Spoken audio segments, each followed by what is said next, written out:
Bonjour, c'est Ursule encore. On est le 12 janvier 2021.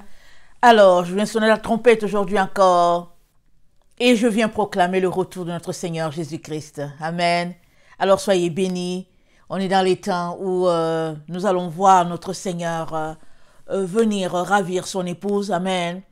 Mais avant que cet événement arrive, amen, le Seigneur nous a demandé de nous préparer et il nous a dit qu'il nous enverrait Élie, le messager. Amen. Et puis Élie vient pour purifier, pour épurer. Amen. De telle sorte que, à la fin, comme c'est dit dans Malachie 3, on puisse se présenter à Dieu une offrande digne de ce Dieu-là. Amen. Et ce Dieu-là sera glorifié, il sera honoré par nos offrandes, parce que pour le moment, amen, alors non seulement les enfants de Dieu se sont écartés par les enseignements par-ci, par-là qu'ils ont reçus à l'église, amen, c'est pas de leur faute, si on peut le dire ainsi, parce que l'église aussi s'est détournée, et puis eux, ils ont hérité de siècle en siècle comment l'église à l'origine s'est détournée, à partir, je pense, du 3e siècle ou 4e, si j'ai bonne mémoire. J'ai fait une vidéo là-dessus, il y a peut-être deux mois à peu près, où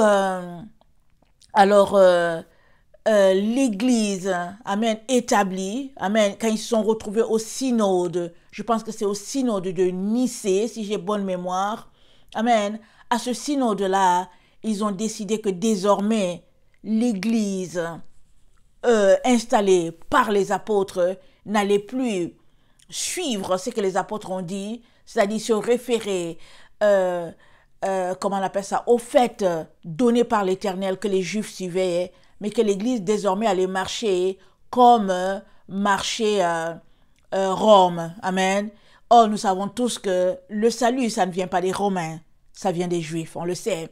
Alors Dieu a dit à Abraham, toutes les familles de la terre seront bénies à travers toi. Et on sait que si aujourd'hui on s'appelle chrétien, c'est parce qu'il y a eu des Juifs sur la terre, c'est parce qu'il y a eu Abraham. Et les descendants d'Abraham nous ont apporté cette parole-là.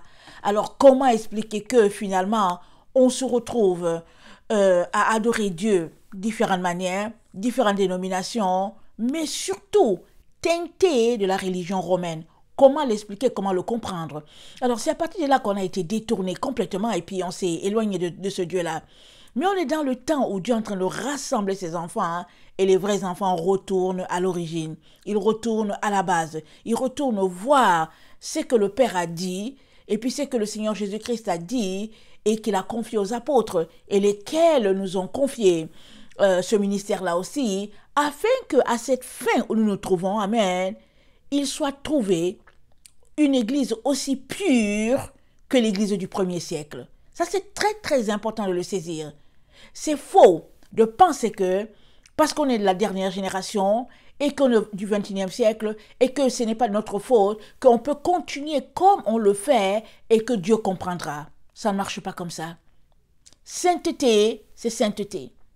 Alors Dieu utilisera le même barème de correction pour tout un chacun. Amen. Alors, il est très très important qu'on puisse s'aligner à ce que Dieu a dit. Et puis évidemment, souvent on est un peu paresseux, on n'aimerait pas un peu faire nos devoirs, on préfère que les autres le fassent pour nous et qu'ils nous disent au fait ce qui est dedans. Mais c'est beaucoup mieux de prendre toi-même ta Bible, de le lire et de savoir qu'est-ce que le Père a dit ou bien qu'est-ce qu'il n'a pas dit. Et très très souvent quand on le lit, en tout cas on est étonné de toutes les écailles qui tombent de nos yeux. Alors je l'ai déjà 1000 fois, je l'ai déjà plusieurs fois répété, et je viens encore le répéter. Il fut un temps, au moins 10 ans passés, ou disons autour de 14-15 ans, où j'étais dans mes maternités, et puis c'était difficile, et puis j'allais à l'église, et puis je m'asseyais, et puis genre, il fallait y aller, c'était tout. Et finalement, un jour, j'étais assise là, et puis bon, le Seigneur m'a dit, la prochaine fois que tu viens ici, je veux que tu viennes avec ta Bible. Non seulement je veux que tu viennes avec ta Bible, pendant qu'ils sont en train de raconter leurs histoires, je veux que tu lises. Alors, pendant qu'ils vont donner leur texte, tu vas le prendre toi aussi, et je vais t'enseigner. Alors, j'ai obéi, amen, je pense que c'est vers les années 2000, je pense que c'est 2003, 2002, 2003, autour de là, amen. Alors, le même texte, l'autre l'enseignait, et très souvent je ne prêtais pas attention, mais j'étais penchée sur ma Bible, en train de lire ce qui était, et Dieu m'enseignait Et petit à petit, j'ai pu changer mes mauvaises habitudes, de partir comme ça sans Bible, parce que je me disais, anyway, ça ne sert à rien, tu t'en vas, tu t'assois et puis tu rentres chez toi. J'ai donc pu changer cette mauvaise habitude. Et deuxièmement, j'ai arrêté de critiquer les autres qui enseignaient en disant qu'ils enseignent n'importe quoi. J'ai arrêté de les critiquer, j'étais concentrée sur ma Bible. Amen. Et troisièmement, j'ai pu avoir de la nourriture à tous les jours. Amen. Dedans comme dehors. Alors, donc voilà. Alors, question de dire que souvent, on a besoin de changer nos habitudes. Si on ne les change pas, on va se mettre à critiquer les autres comme s'ils nous doivent quelque chose. Je suis passé par là. Amen. Je me suis repenti devant Dieu. Et puis, aujourd'hui, je sais que ce n'est pas aux autres de m'enseigner. Amen. La Bible, elle est là pour tout le monde. Et puis, tu peux avoir 10 Bibles chez toi, si tu veux. Tu peux avoir 10 versions différentes. Alors, qu'est-ce que tu fais? Est-ce que tu prends le temps pour lire ta Bible, pour savoir ce qui est dedans, hein? Ou bien, tu attends que quelqu'un t'enseigne, et puis toi-même, tu vas sur WhatsApp ou bien je sais pas quoi pour aller écouter des histoires d'ailleurs. Amen. Beaucoup de personnes aimeraient ça tout simplement, ne pas tellement se déranger. Mais il est important que toi-même, tu puisses aller à la source. Tu es la meilleure personne qui peut remplir ta gourde ou bien ton récipient comparé à quelqu'un qui attend que l'autre remplisse pour lui. Amen. Alors que le Seigneur nous aide vraiment dans tout cela. Le Seigneur, il est prêt à nous aider et puis bon, décider vraiment, ou bien décidons plutôt de changer nos habitudes. Ça, c'est très important. Amen. Alors, aujourd'hui, je viens parler de le fils de perdition, le clin d'œil du Seigneur pour ses enfants. Amen. Alors, allons-y rapidement lire ce qui est écrit. On sait tous qu'il y a un fils de perdition qui arrive. Et souvent, on ne sait pas très bien où le placer. Mais au fait, il y a 3 personnes. Je l'ai maintes fois répété. Le Seigneur a ouvert mes yeux. Souvent, les gens pensent qu'il y a 2. Ils parlent de l'Antéchrist et puis bon, voilà, le faux prophète. Mais il y a 3 personnes. On va aller dans Apocalypse 16. On va lire. Il y a 3 personnes. Et donc voilà. Alors, Apocalypse 16, le verset 12, ça dit: le 6e versa sa coupe sur le grand fleuve l'Euphrate, et son eau tarit afin que le chemin des rois venant de l'Orient fût préparé. Et je vis sortir de la bouche du dragon, et de la bouche de la bête, et de la bouche du faux prophète, 3 esprits impurs semblables à des grenouilles. Donc voilà, il y a 3 personnes. Il y a le dragon, il y a le faux prophète, et puis il y a la bête. Et le dragon, c'est lui le fils de perdition. Lui, là, le dragon, c'est le fils de perdition parce qu'il va se faire posséder par le diable. Comment? Quand l'Église sera enlevée. C'est dit, allons-y lire 2 Thessaloniciens. Quand l'Église sera enlevée, il va se faire posséder par le diable. Alors, pourquoi va-t-il se faire posséder? Parce que c'est à ce moment-là qu'il sera révélé. Amen. Pour le moment, il est là sur la terre, et puis, donc voilà, personne ne sait. Mais il sera révélé à ce moment-là. Parce que en ce moment-là, il y a beaucoup de choses qui seront révélées. Parce qu'il y a un groupe qui partira, et l'autre ne partira pas. Alors, il y en a ceux qui aiment le Seigneur, qui ne partiront pas et se demanderont, mais pourquoi est-ce que je ne suis pas parti? Dans la repentance, Dieu leur montrera pourquoi ils ne sont pas partis. Il y a d'autres, au fait, qui sont juste des boucs, qui sont juste des loups, qui sont juste des serpents. Ils ont porté juste un manteau d'agneau, et ils sont là, on ne les voit pas. Et ce jour-là, tout le monde verra qui ils sont. Les gens verront que ce sont des chiens, ce sont des serpents, et puis qui avaient juste mis une peau d'agneau sur eux. Amen. Il y a d'autres aussi, malheureusement, comme le fils de perdition, qui vont piquer une colère, qui sont tellement certains de leurs affaires, qui vont se fâcher, vont se dire, ok, je m'en vais avec le diable. Alors, le fils de perdition, il fait partie de ceux-là. Alors, voilà, il y aura 3 groupes comme ça.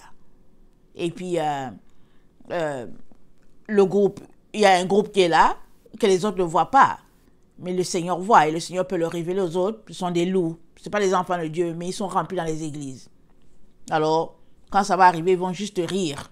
Ils vont juste rire et puis se moquer des autres parce qu'ils savent qu'eux, ils sont en mission auprès des autres. Alors, il reste 2 plus autres groupes. Le groupe de ceux-là qui vont se repentir, qui vont dire, Seigneur, montre-moi pourquoi je ne suis pas parti. et ils vont s'humilier. Et il y a le groupe, finalement, hein, de ceux-là qui vont piquer leur colère, qui vont dire, puisqu'il en est ainsi, je vais bien servir le diable. L'orgueil. Et ils iront servir le diable. Le fils de perdition est parmi ce groupe-là. Alors, 2 Thessaloniciens 2, on va le lire.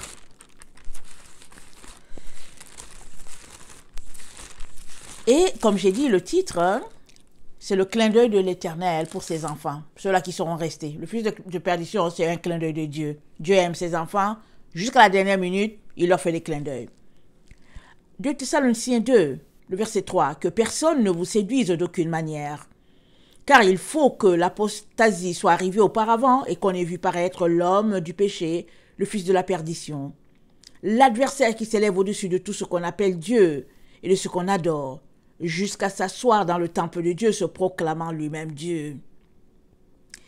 Ne vous souvenez-vous pas que je vous disais ces choses lorsque j'étais encore chez vous? Et maintenant, vous savez ce qui le retient, afin qu'il ne paraisse qu'en son temps. Car le mystère de l'iniquité agit déjà. Il faut seulement que celui qui le retient encore ait disparu. Et alors paraîtra l'impie que le Seigneur Jésus détruira par le souffle de sa bouche et qu'il anéantira par l'éclat de son avènement. L'apparition de cet impie se fera par la puissance de Satan, avec toutes sortes de miracles, de signes et de prodiges mensongers. Et avec toutes les séductions de l'iniquité pour ceux qui périssent parce qu'ils n'ont pas reçu l'amour de la vérité qui les aurait sauvés. Aussi Dieu leur envoie une puissance d'égarement afin qu'ils croient au mensonge, afin que tous qui n'ont pas cru à la vérité mais qui ont pris plaisir à l'injustice soient condamnés. Amen. Alors voilà le fils de perdition, le clin d'œil de Dieu pour ses enfants. Amen.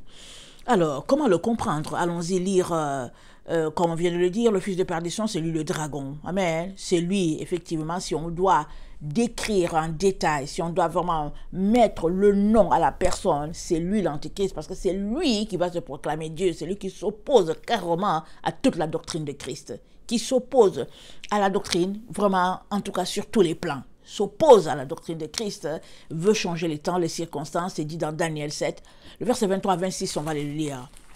Daniel 7, le verset 23. Attendez, ah, j'ai raté ma partie. Daniel 7, 23, ok, à 26. Alors, il me parla ainsi, c'est l'ange qui parlait à Daniel. Le 4e animal, c'est un 4e royaume qui existera sur la terre, différent de tous les royaumes, et qui dévorera toute la terre. La foulera et la brisera.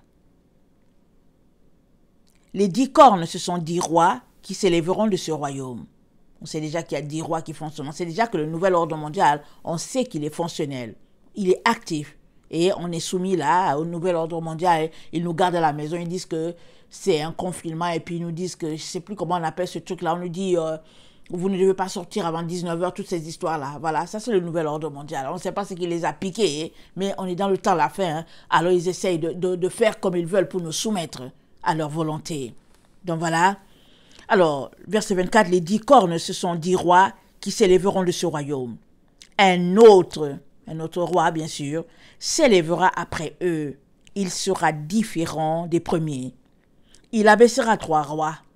Amen, il sera différent. Il abaissera 3 rois. Mais rien ne nous dit que les 3 rois qu'il abaissera, c'est du groupe de 10. Rien ne nous dit ça.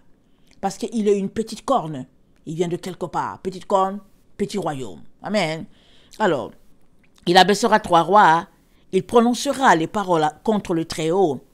Il opprimera les saints du Très-Haut, et il espérera changer les temps et la loi. Et les saints seront livrés entre ses mains pendant un temps, des temps et la moitié d'un temps. Puis viendra le jugement. Et on lui ôtera sa domination, qui sera détruite et anéantie pour jamais. Donc voilà, c'est lui le dragon, c'est le fils de perdition. Voilà, beaucoup de personnes pensent que la petite corne, c'est le Vatican. Allons-y lire. Apocalypse 13. Le verset 11. Apocalypse 13, le verset 11.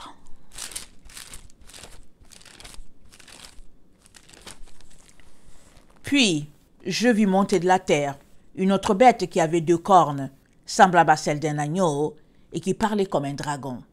Donc voilà. Alors, la bête ici, ce qu'on entend lire, elle a 2 cornes. D'un côté, il y a une personne, de l'autre, il y a l'autre. Amen. Ça fait 2 personnes qui sont là. Elle exerçait toute l'autorité de la première bête en sa présence. Elle faisait que la terre et ses habitants adoraient la première bête dont la blessure mortelle avait été guérie. La première bête, Apocalypse 13, on va la lire. Elle exerçait toute l'autorité de la première bête. Qu'est-ce que ça veut dire? Elle exerçait toute l'autorité de la première bête, la deuxième bête. Amen. Ça veut dire qu'ils ont les mêmes fonctions. Ça veut dire qu'ils font à peu près les mêmes choses. Elle exerce, parce qu'il y a 2 façons de comprendre. Amen. On peut comprendre que la première bête lui donne des ordres. Mais on peut aussi comprendre qu'ils ont la même fonction. Ils exercent toute l'autorité de la première bête. C'est-à-dire qu'ils sont à peu près à cette position-là. Amen. Alors ici, on sait que le faux prophète, c'est le pape. Amen, on le sait très bien. Et, ça, je l'ai longtemps dit, depuis 2017. Amen. Le Seigneur me l'a révélé en 2016. Amen. J'ai commencé à dire aux gens, hein, voilà ce que le Seigneur m'a révélé, le faux prophète, le pape qui est là actuel. Amen. Alors, c'est une personne qui exerce l'autorité, c'est-à-dire de la première bête, c'est-à-dire que la deuxième bête exerce l'autorité de la première bête. Amen. Alors, ils ont les mêmes fonctions. Ils font les mêmes choses. Alors, la première bête, on va la regarder, Apocalypse 13. Puis je vis monter de la mer une bête qui avait 10 cornes et 7 têtes. Et sur ses cornes, 10 diadèmes, et sur ses têtes, les noms de blasphème. Ok, ici, on voit une bête qui avait 10 cornes. La bête, elle a 10 cornes, il y a 10 rois. Amen. Et puis, et 7 têtes. Et sur ces cornes, 10 diadèmes. Alors, là, les cornes, là, il y a 10 diadèmes, c'est-à-dire qu'il y a 10 rois. Diadème, ça fait référence à la royauté. Et sur ces têtes, les noms de blasphème. Mais il y avait 7 têtes. Les 7 têtes-là, ça forme un seul groupe. Amen. Ça peut être un groupe familial, ça peut être un groupe d'une secte. Tout ça, ça forme un seul groupe. Là, les 7 têtes-là sont ensemble en train de gérer. Voilà. Pour vous donner une idée, ce qui fait que le tout, ça fait 11, si on peut le prendre comme ça. De l'autre côté aussi, rappelons-nous, parce que j'aimerais qu'on regarde une chose. Retournez un peu dans Daniel.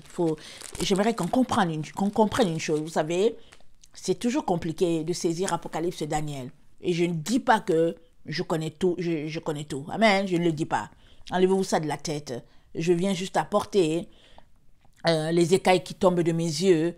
Au fur et à mesure que je le lis, au fur et à mesure que je l'enseigne, les écailles tombent de mes yeux. Et même là, souvent, pendant que je suis en train d'enseigner, le Seigneur me donne la révélation et puis je vous la donne direct comme ça.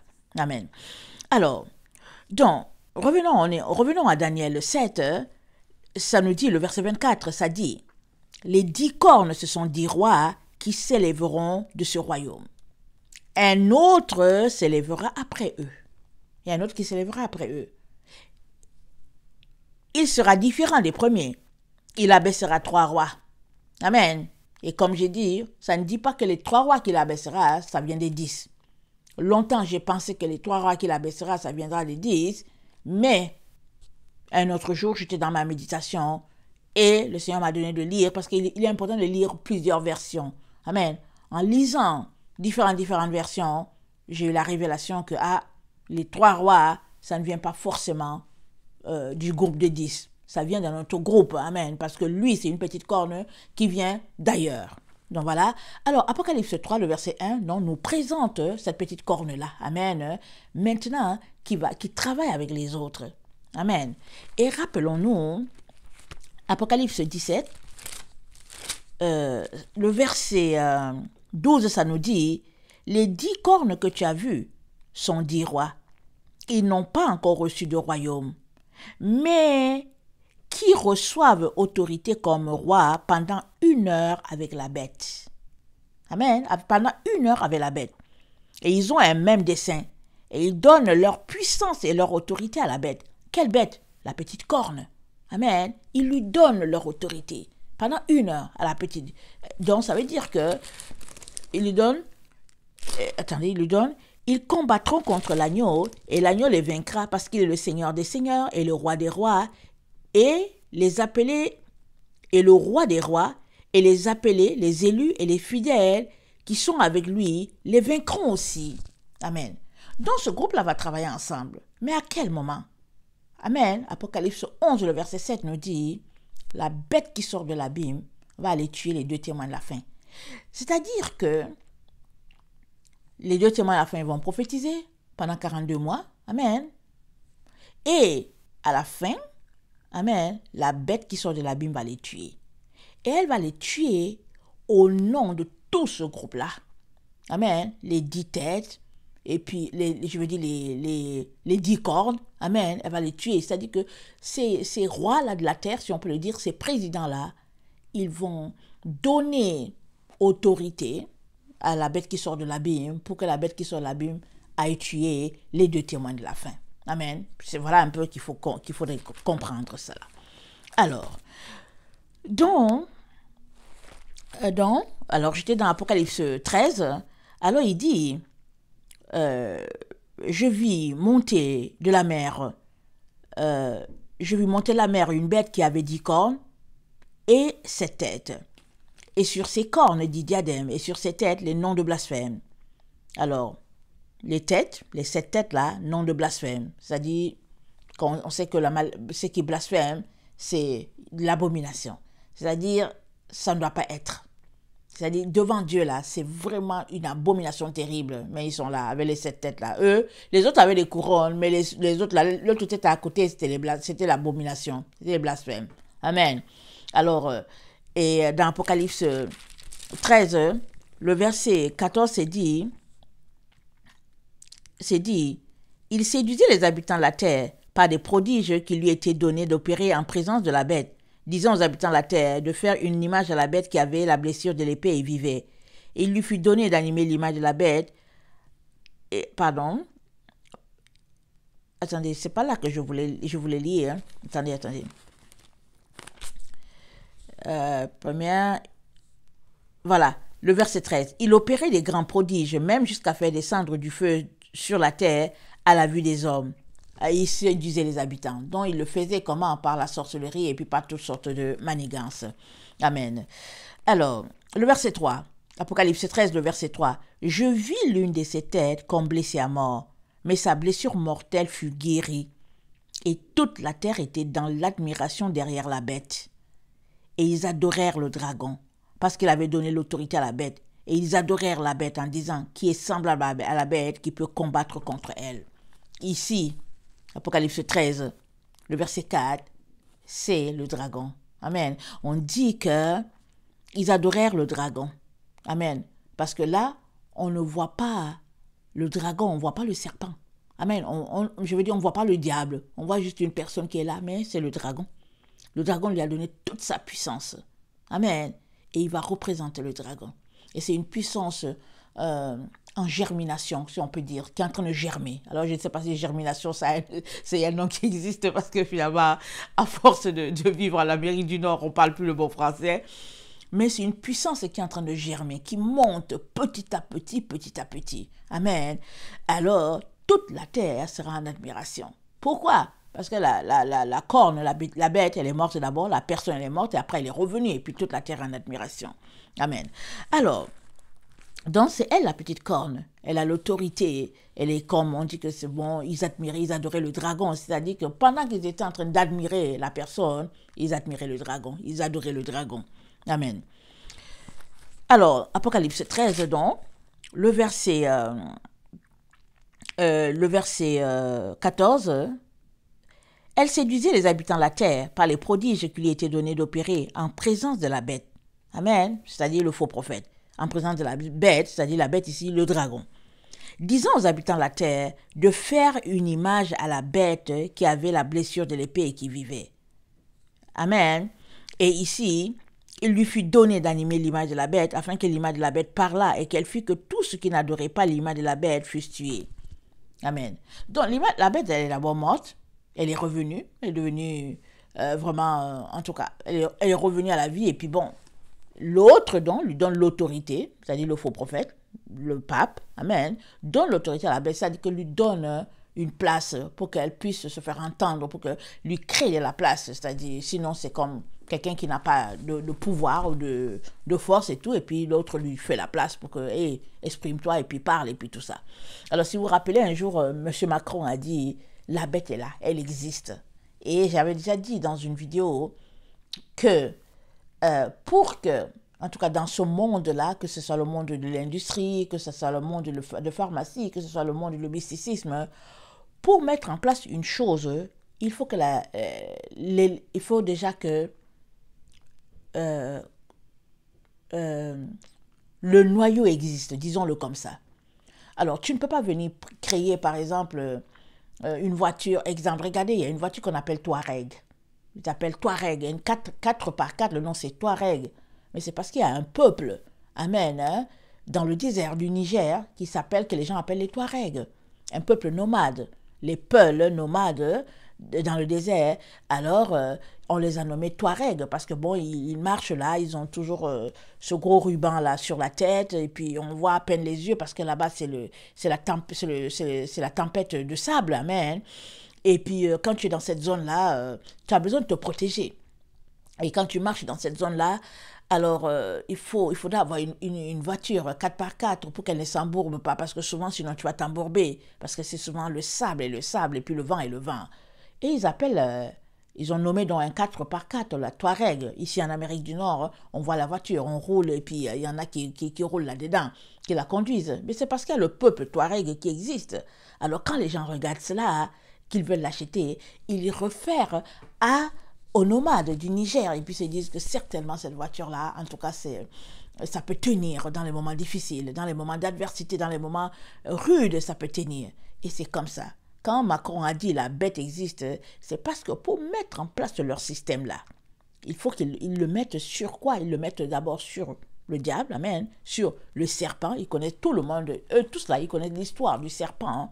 Dans le jardin d'Éden, tout le monde connaît. Maintenant, il faudrait retrouver, amen, il faudrait qu'il retrouve la bête, la personne là qui va représenter cela. Et par le mysticisme, par toutes sortes d'histoires, ils vont finir par voir qu'effectivement, il y a une telle personne qui existe sur la terre. Et puis maintenant, ils vont la chercher. Dans quelle famille ils vont chercher? Donc, par leur manigance et puis leur truc là, ils vont finir par se rencontrer à un moment donné.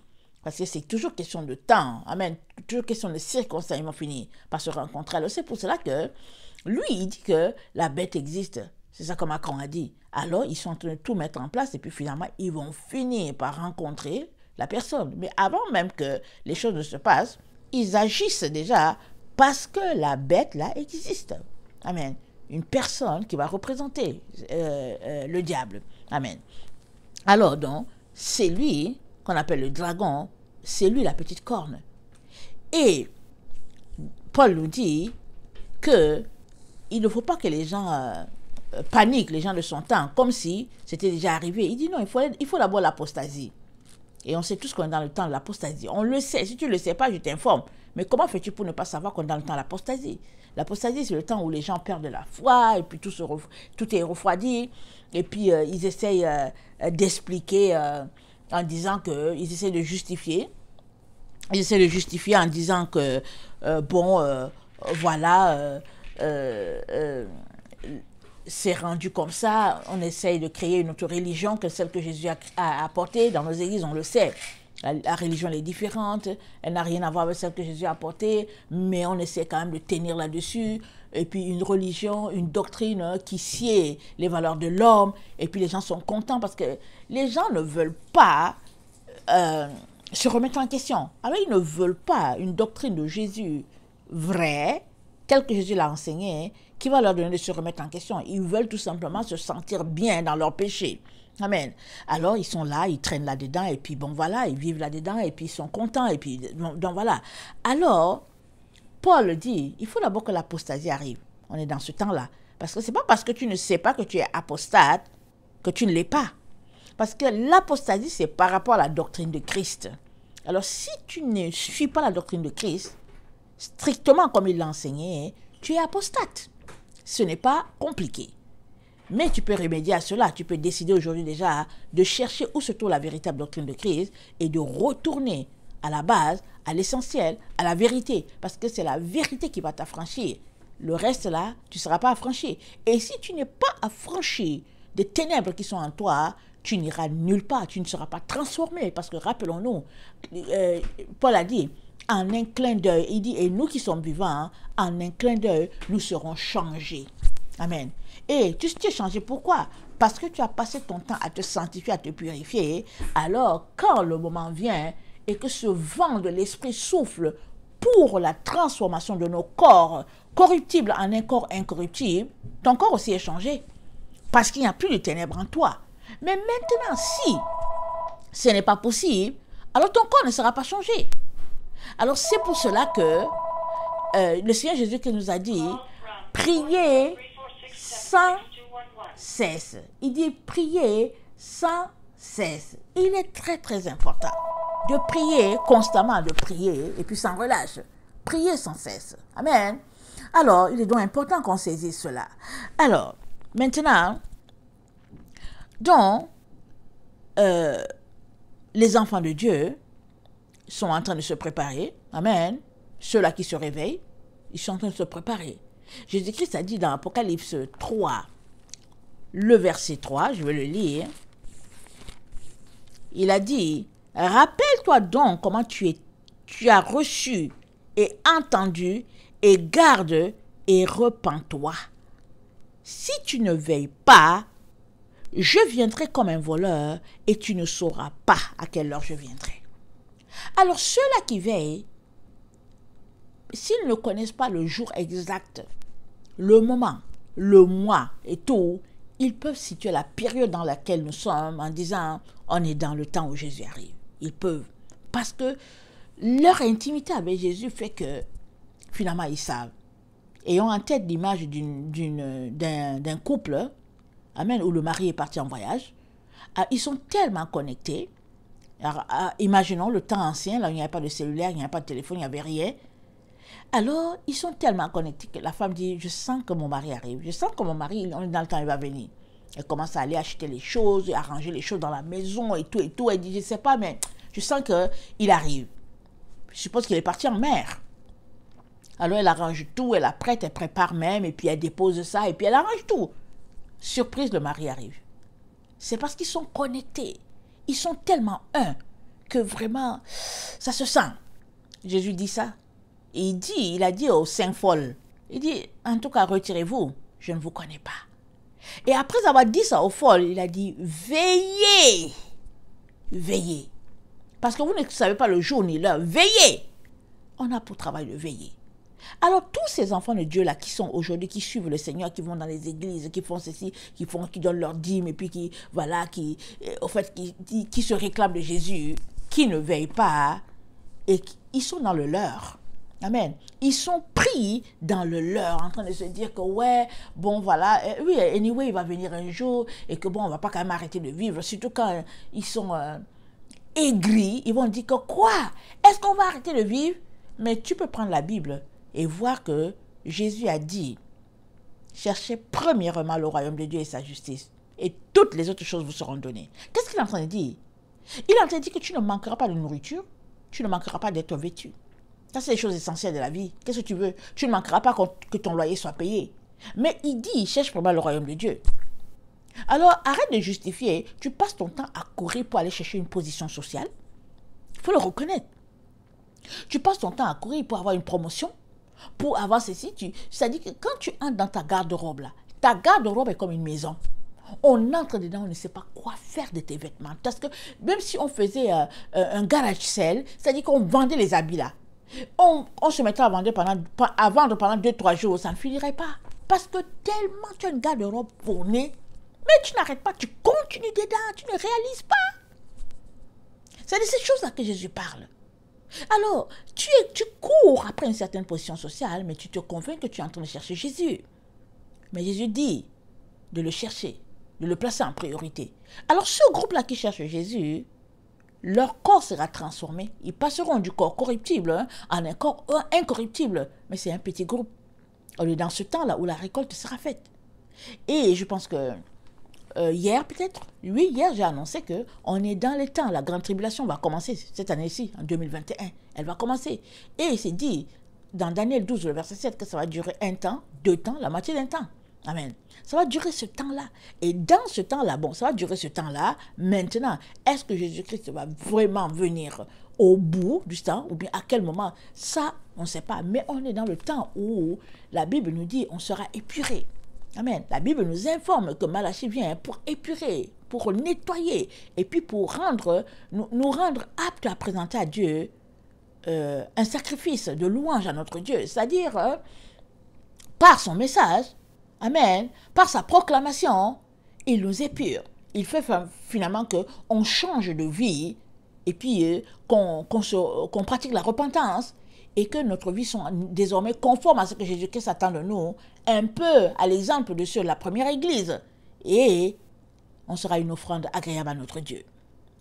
Alors, le fils de perdition est un clin d'œil de l'Éternel à ses enfants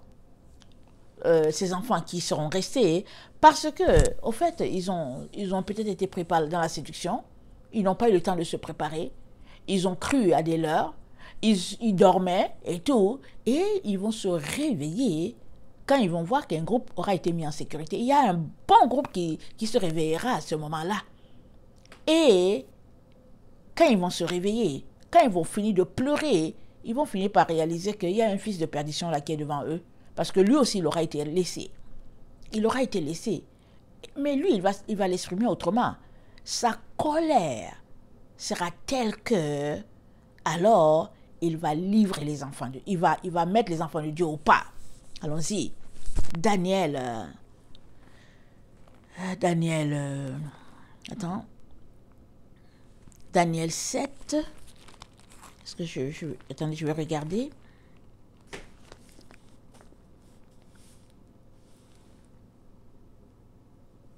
Daniel 7, 17, ça dit « Ces 4 grands animaux, ce sont 4 rois qui s'élèveront de la terre. Mais les saints du Très-Haut recevront le royaume. Ils posséderont le royaume éternellement, d'éternité en éternité. » Attendez, c'est pas lui. Voilà, excusez-moi. Daniel 7, le verset 25. « Il prononcera des paroles contre le Très-Haut. Il opprimera les saints du Très-Haut. Et il espérera changer les temps et les lois, et les saints seront livrés entre ses mains pendant un temps, des temps et la moitié d'un temps, puis viendra le jugement. » Amen. Alors, puis viendra le jugement. Alors lui, le fils de perdition, il commencera quand il aura tué les 2 prophètes d'Apocalypse 11. Il les tue. On dit le fils de perdition, on les tuera. Amen. Alors là débutera son 42 mois. Alors quand les 2 témoins, on sait tous que dans Apocalypse 11, quand les 2 témoins meurent, il reste 3 jours. Leur corps est là étendu. Les gens viennent de partout de la terre pour regarder ce spectacle-là. Amen. Et ça nous donne aussi de comprendre combien le monde dans lequel on est, les valeurs morales auront dégradé. Amen. Les valeurs morales auront dégradé. Alors, du temps où nous sommes ici, là, on est en 2021. Alors, imaginons que ça commence en 2021. 3 ans et demi après, imaginons ce spectacle-là. Ça veut dire que le monde, les valeurs auront vraiment dégradé. Amen. Alors, leur corps sera étendu, là, on leur refusera la sépulture. Soit parce que, au fait, ils ont déclaré des messages de la part du Seigneur, soit parce qu'ils ont proclamé des jugements sur la terre. On ne sait pas pourquoi, mais on va leur refuser. Les gens vont venir voir ce spectacle. Mais la Bible nous dit, après 3 jours, ils vont ressusciter. Et quand ils vont ressusciter, amen, Apocalypse 11, on va regarder l'endroit où ils vont ressusciter. Ici, ça parle de résurrection. Amen. Apocalypse 11, le verset 11. Après les 3 jours et demi, un esprit de vie venant de Dieu entra en eux, et ils se tinrent sur leurs pieds, et une grande crainte s'empara d'eux, de ceux qui les voyaient. Et vous savez qu'avec Dieu, quand il y a répétition, c'est parce qu'il y a certitude. C'est Apocalypse 11, et c'est le verset 11. Ça veut dire que c'est quelque chose qui va arriver. C'est une question de foi. Alors, quand ils vont ressusciter donc, la crainte va s'emparer de tous les gens de la ville, là où ils sont. Amen. Et ils entendirent du ciel une voix qui disait « Montez ici ». Ils montèrent au ciel dans la nuée. Alors, il y a certaines personnes qui pensent que, bon, ce sera juste eux. Mais moi, je pense qu'ici, c'est l'ouverture de la résurrection. Les morts vont ressusciter, parce qu'ils sont les premiers morts qui vont ressusciter. Les autres aussi vont ressusciter. Quand ils vont entendre de monter, ils vont monter. Mais il y a aussi ceux qui sont prêts vont aussi monter. Amen, parce qu'ils s'en vont pour les noces de l'agneau. Ils vont aller et ils seront mis en sécurité. Amen. Là, c'est là que ceux qui ne seront pas partis, parce que peu importe l'endroit où ça va se passer, si la chose se passe, je suppose que la chose se passe aux Philippines, mais ceux qui sont aussi en Afrique vont aussi partir. Vous savez pourquoi? Parce que non seulement avec le phénomène de cellulaire, la caméra, les tablettes, ça sera vu un peu partout, tout le monde va voir que, hey, regarde ce qui s'est passé, regarde ce qui s'est passé. Alors, plusieurs vont partir, plusieurs vont disparaître, mais, il faut qu'on comprenne aussi que, en même temps qu'il y a certains qui sont partis, en même temps, pour certains, c'est la consternation. Ils ne partiront pas. Et ceux-là qui faisaient quand même des efforts pour changer, amen, ils seront vraiment dans le trouble. Parce qu'il y a certains qui ne comprendront pas pourquoi ils sont restés. Certains, d'autres vont comprendre. Beaucoup vont comprendre. Ceux-là qui aiment toujours attendre à la dernière minute pour, en tout cas, se mettre au pas, ils vont comprendre. Mais les autres, ils ne vont pas comprendre. Mais il y a certains que le Seigneur qui resteront, tout simplement parce que Dieu, il y a un petit truc, Dieu leur dira pourquoi ils sont restés. Alors, déjà, ils sont sous le choc du fait qu'il y a un événement qui vient de se passer. Ils ne font pas partie. Et le deuxième choc, c'est qu'ils apprendront que là, on est en train de faire sortir les chrétiens de leur maison. Et puis, les 10 cornes, amen, qui ont 1 heure avec la bête, amen, les 10 cornes auront donné leur autorité à la petite corne, amen, le fils de perdition, ils lui auront donné l'autorité pour maltraiter les chrétiens. Apocalypse 13, le verset 16, et elle fit que tous, petits et grands, riches et pauvres, libres et esclaves, reçussent une marque sur leur main droite et sur leur front. Apocalypse 13, le verset 7. Et il lui fut donné de faire la guerre aux saints. Là, c'est la petite corne. Apocalypse 13, c'est la petite corne. Et il lui fut donné de faire la guerre aux saints et de les vaincre. Et il lui fut donné autorité sur toute tribu, tout peuple, toute langue et toute nation. Amen. Déjà, on est dans le temps où c'est le nouvel ordre mondial qui est en train de régner, qui est en train de faire sa loi sur la terre. On est déjà dans ce temps-là. Déjà, ils ont annoncé qu'ils vont mettre leur vaccin et tout. Et puis bon, voilà. Pour le moment, ils prennent d'abord ceux-là qui sont volontaires. Et il y a quand même beaucoup d'enfants de Dieu qui courent pour aller prendre ce vaccin parce que ils sont dans les ténèbres les plus profondes. Ils sont là-dedans et puis ils courent. Ils ne leur parlent pas, ils vont te dire que oui, c'est dit que c'est sur le front. Alors moi, je le prends sur je le prends sur mon épaule. Et puis ils vont te faire le sermon et puis ils vont t'asseoir, ils vont te parler pour te raisonner et tout. Parce que c'est ça, leur chair veut cela. Mais prenez, allez-y, il n'y a pas de problème. Vos yeux vont s'ouvrir. Avant que Jésus vienne, vos yeux vont s'ouvrir. Vous allez réaliser que vous n'aurez pas dû. Donc c'est ça. Alors, ça dit, il lui fut donné de faire la guerre aux saints et de les vaincre. Alors, vaincre les saints, c'est quoi? C'est les tuer. Amen. Mais pour le moment, ils essaient de nous dire que bon, tout est sous contrôle et que bon, ceux qui ne voudront pas, ils ne pourront pas aller à certains services et tout. Mais après la mort des 2 témoins, ça sera obligatoire. Et même peut-être même un peu avant que les 2 témoins ne meurent, ça sera obligatoire. Et c'est écrit, ils vont faire sortir les chrétiens de leur maison. C'est écrit dans la Bible Taube. Ils vont faire sortir les gens de leur maison. Et puis le reset 0, c'est quoi? Vous pensez que ces gens-là, tout ce qu'ils écrivent là, vous pensez que ça vient d'eux? Non, ils s'en vont prendre ça dans la Bible et ils se disent, bon, on va essayer ceci, on va essayer cela. Alors les prophéties, ce n'est pas pour que les gens puissent l'appliquer. Les prophéties, c'est parce que Dieu a vu de l'avance la chose qui va arriver et nous avertit. Amen. Alors, ils vont maltraiter les chrétiens.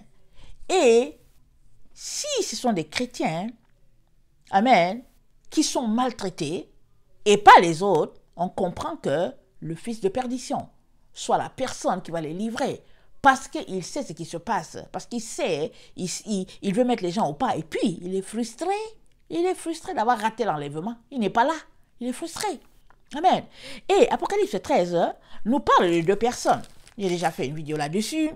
Amen. Ça dit, puis je vis monter la terre une autre bête qui avait deux cornes, semblable à celle d'un agneau, et qui parlait comme un dragon. Et ça dit, elle exerçait toute l'autorité de la première bête. Amen. Ils ont les mêmes fonctions. Alors, on sait déjà que le faux prophète affiché, c'est le pape. Amen, qui est là. Alors, ça veut dire que c'est un autre. Je ne peux pas dire pape parce que le pape, il y a un seul. Ça veut dire que c'est une autre autorité spirituelle. Alors, on ne peut pas dire que c'est une autorité musulmane. Amen. Parce que il est appelé fils de perdition. On ne peut pas dire que c'est une autorité bouddhiste ou bien. Ça veut dire que c'est une personne qui est chrétienne. Alors, est-ce que c'est une personne qui est avec les orthodoxes? Orthodoxes et catholiques, c'est souvent presque pareil. Mais il se pourrait que ce soit quelqu'un qui soit avec les orthodoxes. On ne sait pas. Mais ça veut dire que c'est une autorité spirituelle que les gens vont connaître, les chrétiens vont respecter et tout ça, qui va exercer cela. Alors, quand je réfléchis, catholiques et puis protestants, ils sont toujours en opposition. Les protestants pensent qu'ils connaissent plus que les catholiques, et que les catholiques, ils sont dans le péché. Amen. Et les catholiques pensent que les protestants ont perdu les pédales, qu'ils se sont égarés. Donc voilà le groupe des deux enfants de Dieu qui sont toujours en chicane. Quand tu es avec un protestant, qu'il soit évangélique, pentecôtiste et tout ça, ils vont te dire, hey, méfie-toi, c'est un catholique. Et quand tu avais un catholique, le catholique, il prend un peu ses distances, il dit, c'est un récalcitrant. Alors, voilà. Alors, je pense que pour bien mettre ses enfants au pas, amen, par l'intermédiaire du fils de perdition, amen, je pense que c'est pas étonnant que ce soit un protestant. Parce que si c'est un catholique, les protestants vont dire, oh oui, c'est un catholique, oh fais attention, c'est un catholique.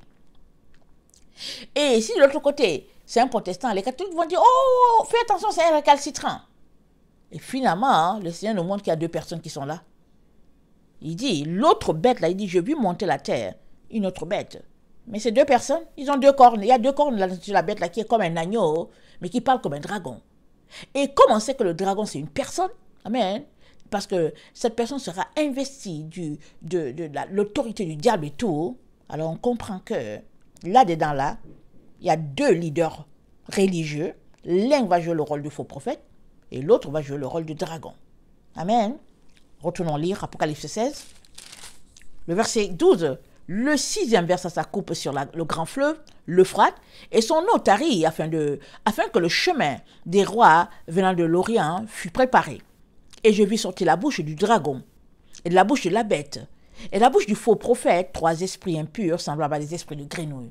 Et c'est les esprits de grenouille, ce sont les esprits de mensonge, les esprits des néphilim. Regardez bien un peu les néphilim là, quand les gens les dessinent là, ils ressemblent à des grenouilles. Regardez bien.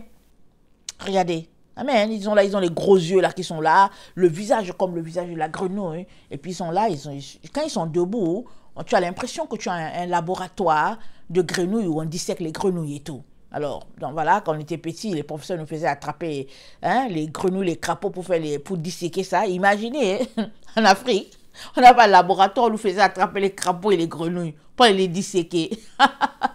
Je ris aujourd'hui, mais c'était un calvaire.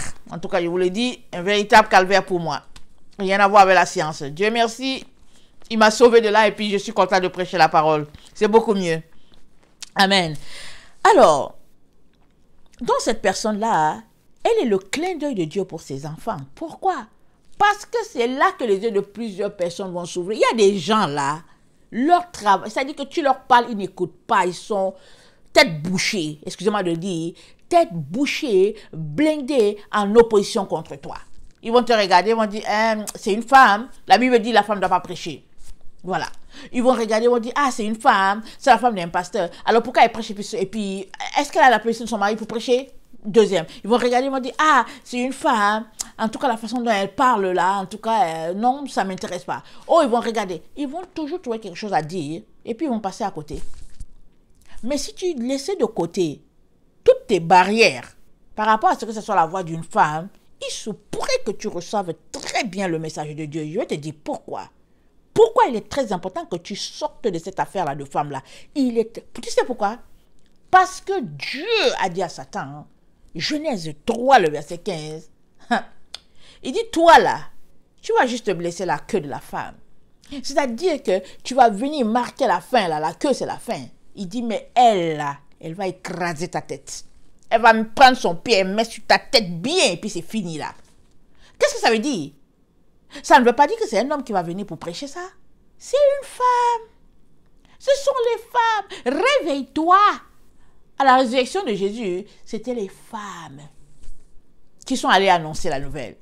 Et encore, meilleure chose que tu ne sais pas, meilleure chose qu'il ne sait pas, il faut que je la porte. Les femmes, en tout cas, elles avaient une position, elles ont prêché la parole, elles ont répandu, elles ont ouvert des églises, elles étaient des apôtres. Partout c'était répandu dans la Bible, mais ils ont camouflé ça, ils ont mis les noms des hommes et puis tout ça et tout. Et puis bon voilà, on est assis là, et puis bon, on a mis les barrières aux femmes, et elles sont assises là, elles disent que ouais, la femme ne doit pas enseigner. Mais la raison pour laquelle la femme ne doit pas enseigner, là, c'est qui va enseigner? Excusez-moi de poser la question. Si la femme n'enseigne pas, qui va enseigner? Parce qu'il n'y a pas quelqu'un de plus droit qu'une femme pour délivrer un message. Jésus l'a très bien vu. C'est pourquoi c'est les femmes qui sont allées, qui l'ont vu et puis sont allées annoncer aux gens. Parce que les hommes, ils vont s'arrêter, ils vont dire, ok, d'accord, c'est grave. Et puis les autorités, ils vont essayer de cacher ça. Et puis bon, ça, voilà. D'ailleurs, même les Simons n'ont pas cru à Marie quand elle est allée annoncer. Elle a dit, ah, mais vous ne me croyez pas. Ils n'ont pas cru.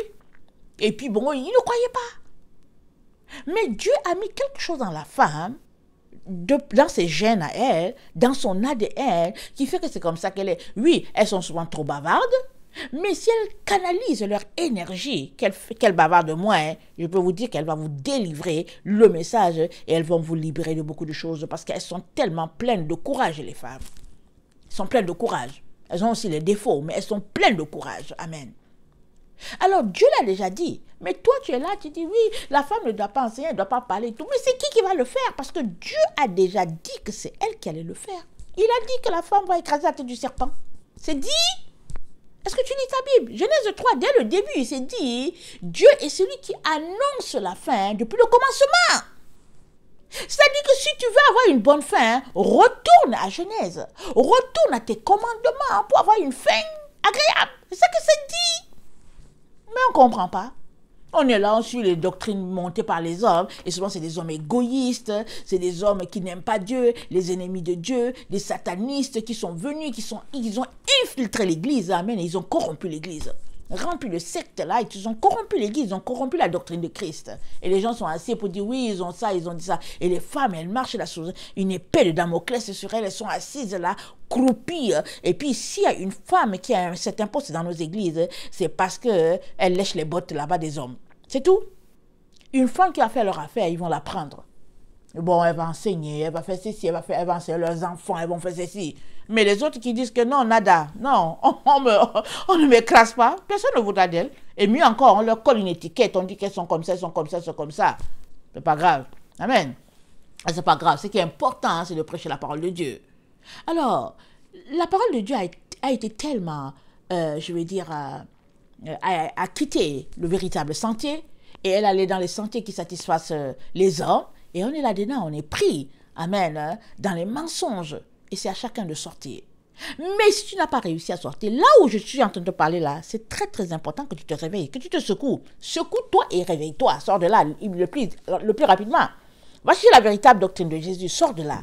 Mais si tu ne sors pas de là, alors, sache que le fils de perdition, c'est un clin de Dieu pour toi si tu vis jusque-là.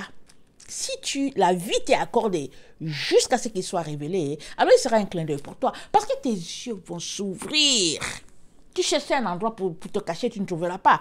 Parce que il lui a été donné d'exercer le jugement sur les enfants de Dieu. C'est dit, Apocalypse 13, c'est dit,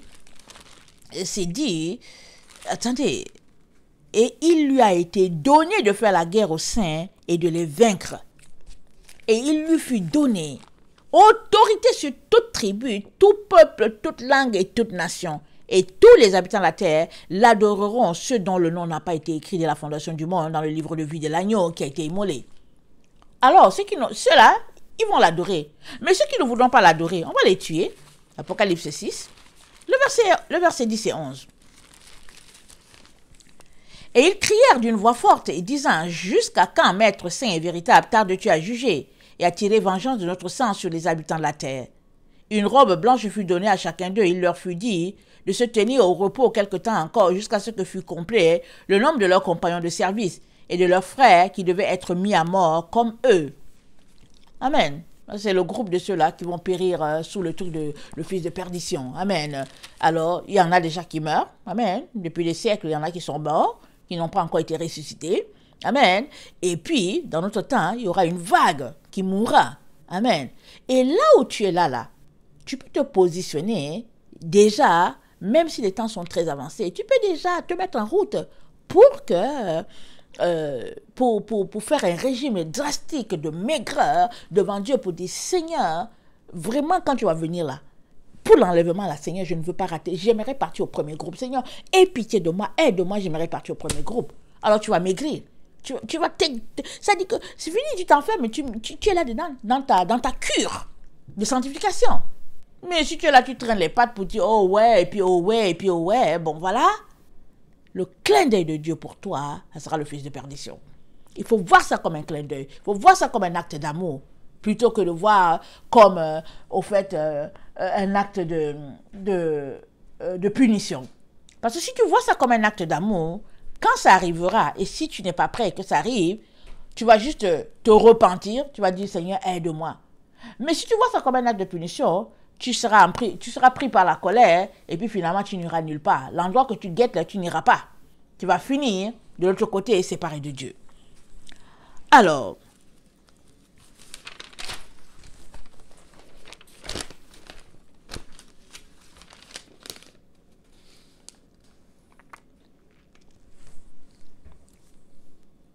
Matthieu 24, le verset 15 à 39.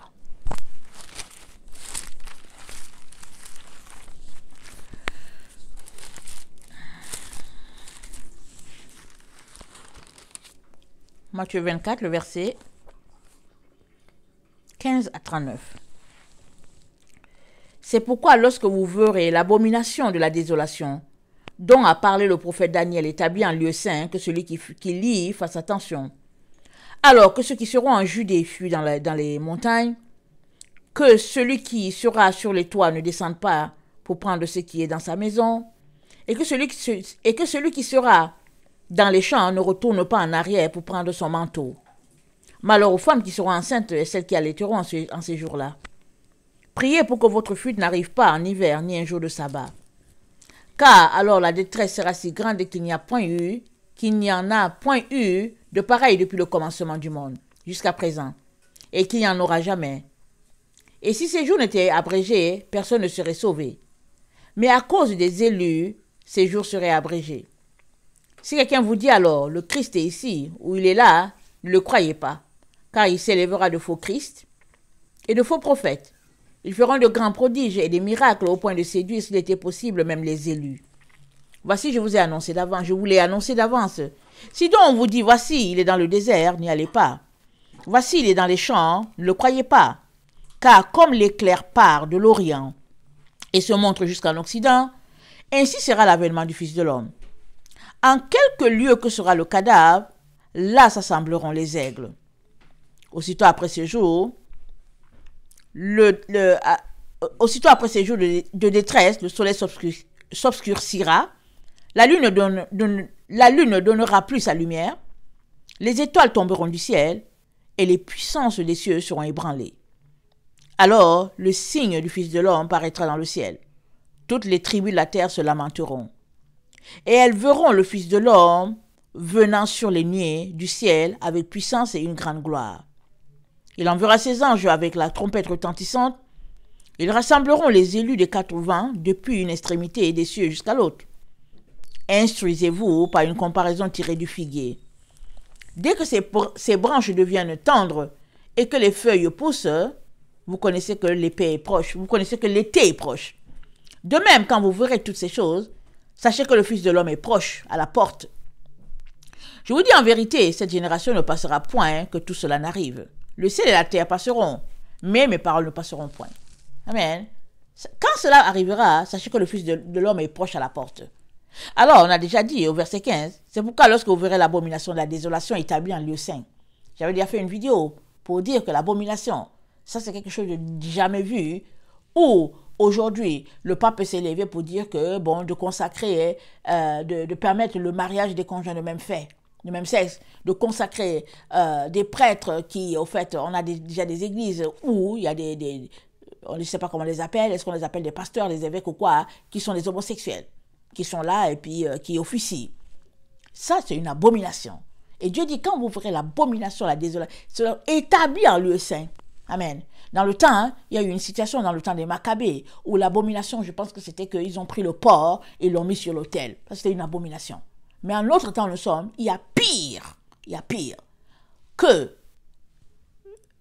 quelqu'un qui est marié à un conjoint de même sexe que lui, ou bien quelqu'un qui, au fait, ils ne sont pas forcément mariés, qui sont des conjoints de fait avec quelqu'un du même sexe, quelque chose que Dieu n'a pas établi, c'est-à-dire abomination, c'est permis, c'est accepté.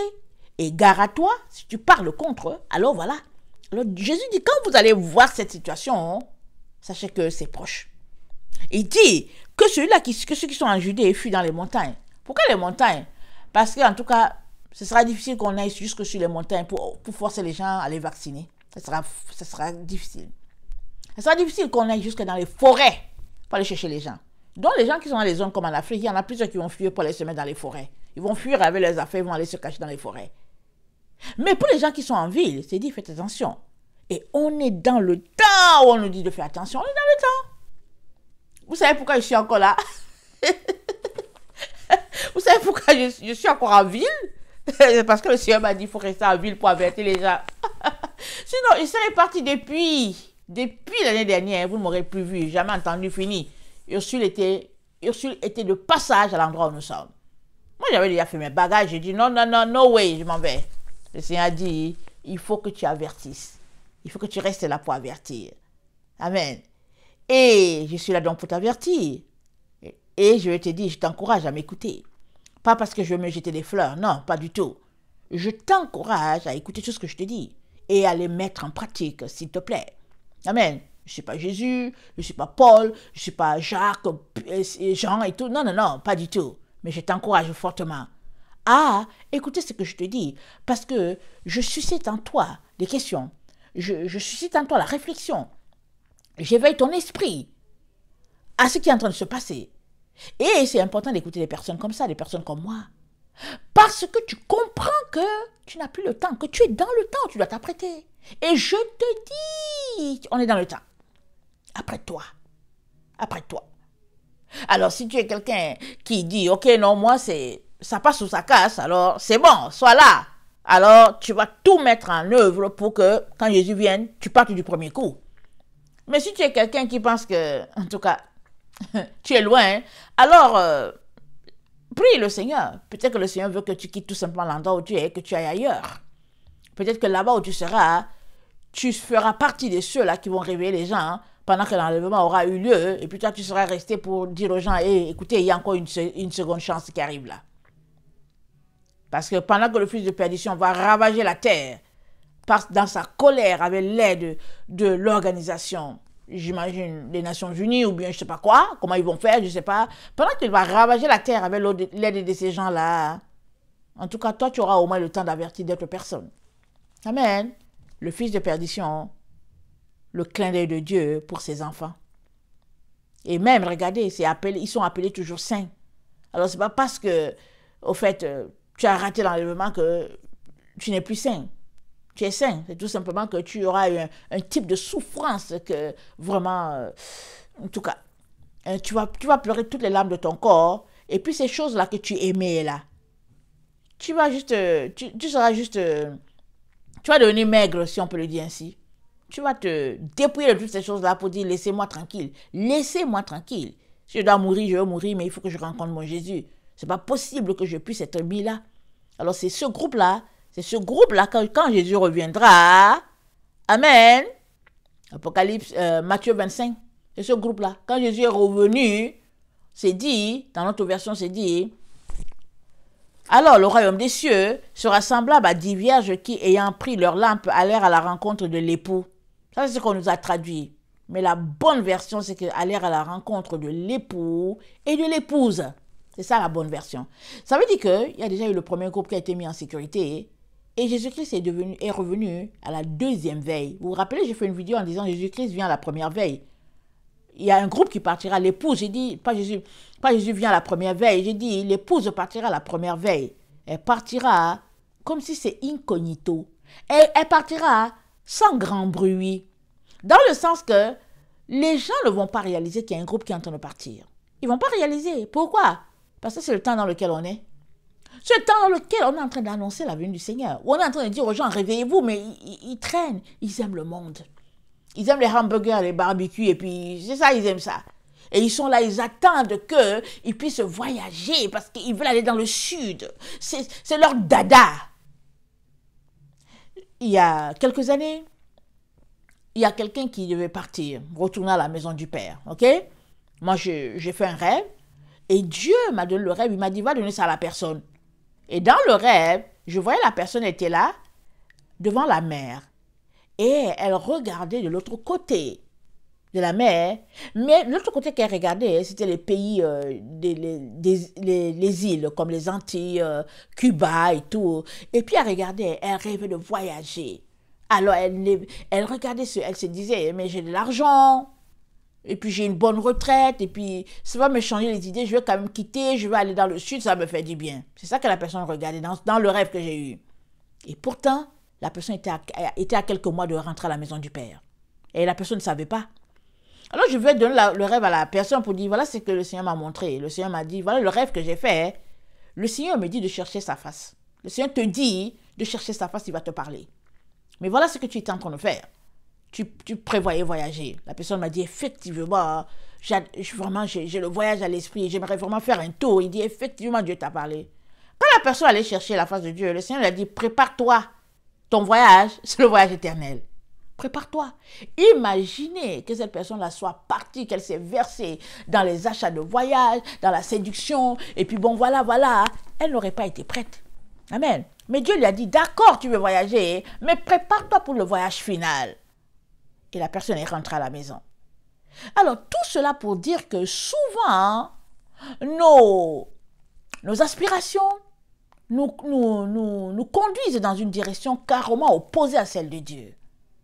Mais si nous cherchons la face de Dieu, il nous donnera de retourner là où il y a la vérité. Et je vous dis que dans le temps où nous sommes, je vous le dis, cherchez Dieu et préparez-vous.